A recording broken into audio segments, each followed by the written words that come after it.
What's up, YouTube? Eric here, Mr. Fired Up Wealth. December 1st, can you believe that? And you're looking at your portfolio going, what just happened over the last few months? It's been an absolute whirlwind. And you're thinking to yourself, what stock should I buy in December? I've got your back. I've got 3 stock picks today, and I'm going to give you 3 types of stocks. These are beaten down from their highs, absolutely just beaten down. And I think they're good opportunities at these levels. I'm going to give you a growth stock, actually a hyper growth stock pick. I'm going to give you a blue chip stock pick, and I'm going to give you a DGIF, so one that pays you a nice little dividend yield. You're going to want to see this one, guys. Stay tuned.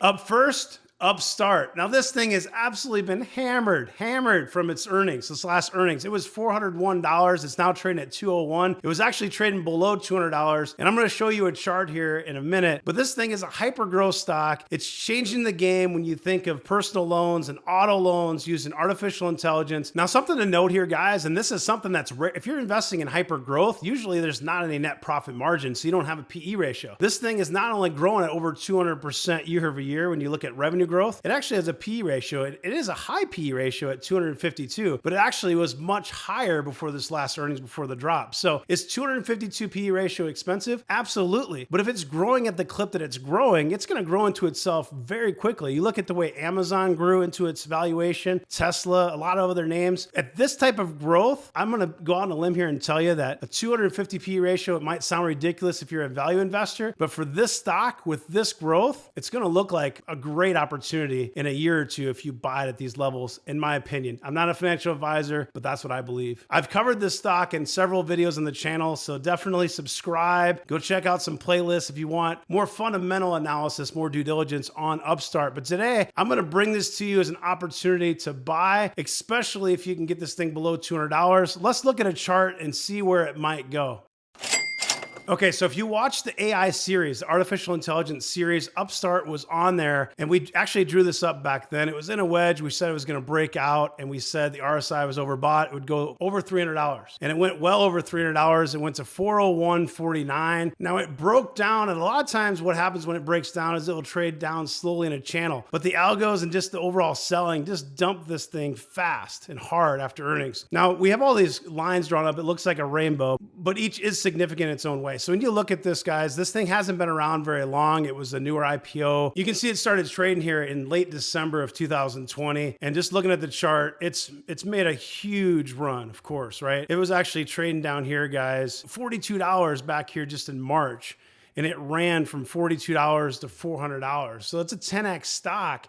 A 10x stock just since March of 2021, not 2020, 2021. So when you look at these different lines, these are different areas, supports, we got Fibonacci's, we got different things in here. This yellow circle is what I've been telling the gang in our Discord community. You can join that if you want. Check out Fired Up Wealth Discord, and we do everything live, real time. We share our ideas and our trades and everything with the community. So this blue line here, this S1 is around $187, $188. You could see it bounced off of that. It started to actually run and it kind of came back down. Now it's closer to this. This blue line here is around that 201 line. Now, I think it's an opportunity here. Of course, it was a $400 stock. It doesn't mean that just because it was $400 that it's going to automatically go back to $400 overnight. But I think with time, this thing is growing at a massive clip. In fact, guys, this last quarter, year-over-year revenue growth, 242%, and the net profit margin was actually positive 12.7%. So this thing is absolutely ridiculous. The problem is,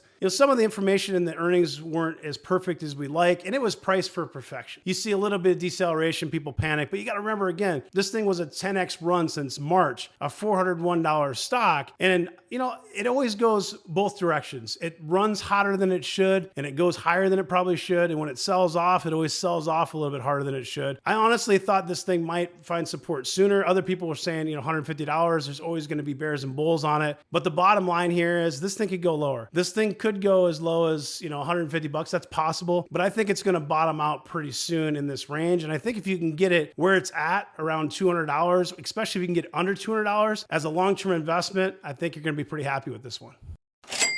If I would have told you 52 weeks ago we were going to have a reopening trade, Would you believe that Disney would be down negative 2.1%? It literally is down year to date for 2021. And of course, part of that has to do with everybody wants to look at this as like Netflix. So if Disney streaming, doesn't have like stellar growth every single quarter, people want to sell it off, the analysts. I think that's a big mistake. And I said this from day one, it was going to be a problem with the stock, that they were going to try to use that metric as a way to gauge it. It was like when Apple, when they only looked at phones and they didn't look at anything else before they went more into the services side. And when you look at Disney, now the PE ratio is going to show you 130. So that's going to say like, well, that doesn't make any sense. They don't have the growth. And the problem with that, of course, is you've got lots of issues with the theme parks not being open, with cruise lines not going, with movie theaters. So it's been hit pretty hard. Now you have to be thinking longer term with this stock, but at one point it was actually below 145. And this is an opportunity that we had in the Discord community. I'm going to show you a chart here in a second. And this is the type of information you get in our Discord in advance, so you can take advantage of these opportunities on these dips. Could it retest back below 145 and maybe even go lower? It could, and I'll show you on the chart. But even at $148 right here, if you look at this from a longer term perspective, I think it's an opportunity. You look at a lot of the analyst price targets, you see $190, $180, $200. It doesn't mean that you necessarily buy it off of that, but it's getting pretty attractive here. Just think of the intellectual property. You think of the moat. I mean, they own everything from Star Wars to all the Marvel movies and so much more, but this is absolutely going to be around for years to come, in my opinion. It's a safer type blue chip stock. It's not going to give you hyper growth,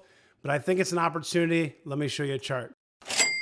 Okay, so we're on TradingView and you can see it was in a channel up here and it broke down. This is one where it started to break down, had earnings. And we said in Discord, we do chart day every Wednesday morning. And we said it was going to break down. And we actually had this circled on here before it even happened. So we looked at the charts. We knew it was probably going to come down. And we said it was probably going to be an opportunity. Now, the lowest I possibly see on the chart is like $133. That's from Fidelity. I don't think it's actually going to happen. That number oftentimes is a little bit aggressive, and buyers, especially if it's a good quality company, buyers generally come in before that, but it is a possibility. And with technical analysis, everything is about possibilities. So 145 is, this is old here. This is from a chart day. We said there was 166 resistance and that 145 is possible. Now this is when it was trading up here, in $165 range. We said 145 is possible. And you look at that and you look at the chart and you're like, there's no way it's going to go that low, but yet it did. And it could even go lower, but I think where this yellow circle is, where it's trading at now, 147. If you can get it below 145, especially if you can get it between 135 and 145, if that happens, in my opinion, that's a great long-term investing opportunity.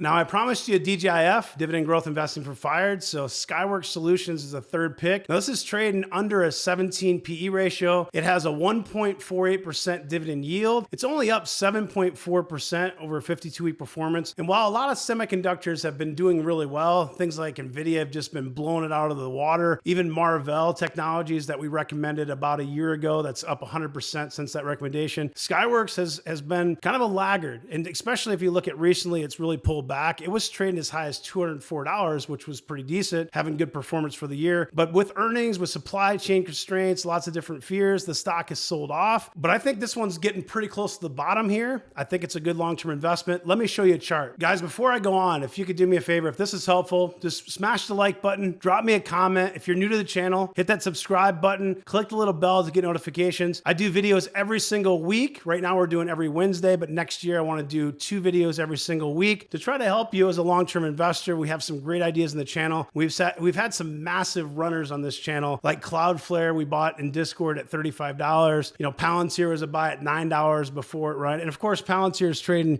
close to $20 now, but if you bought it at $9, you're still up 100% in a year. So we've had some really good buys, especially when you think of the technology buys. NVIDIA was a solid call on one of these videos. It was a top stock to buy, I think in August, top 3 stocks to buy. So definitely subscribe, join us. This is a solid community and we're here to help. So if you look at Skyworks Solutions, this is another one we did in chart day. This yellow circle we circled before it actually happened. We said that it would probably come down and test around this $152 level. $150 is probably the bottom. Now it got pretty close to that $150. It was somewhere in that 152 range. It's trading today about 155. I think at 155 or less, I think it's an opportunity here. It could always go a little bit lower. This S2 here is like 143 and that could happen. something, but this is 149. I think you have pretty solid support around 149, 150. A lot of times the algos and this the psychological, even numbers like $200, $150, you generally see a bottom or you see some buyers come in. So I think 150 to 155, if you can get it, even in the range now, it's a little over 155. I think this is a solid long-term opportunity. It's not an expensive stock. I showed you it's a 16.93 PE ratio, pays you a nice dividend yield, and it really has the components to fit in that dividend growth investing for fired bucket. So definitely check out Skyworks. Those are my top 3 stocks. Again, subscribe if you haven't. Click that like button, drop a comment. I appreciate your time and attention. I hope you have a great rest of your day. Take care.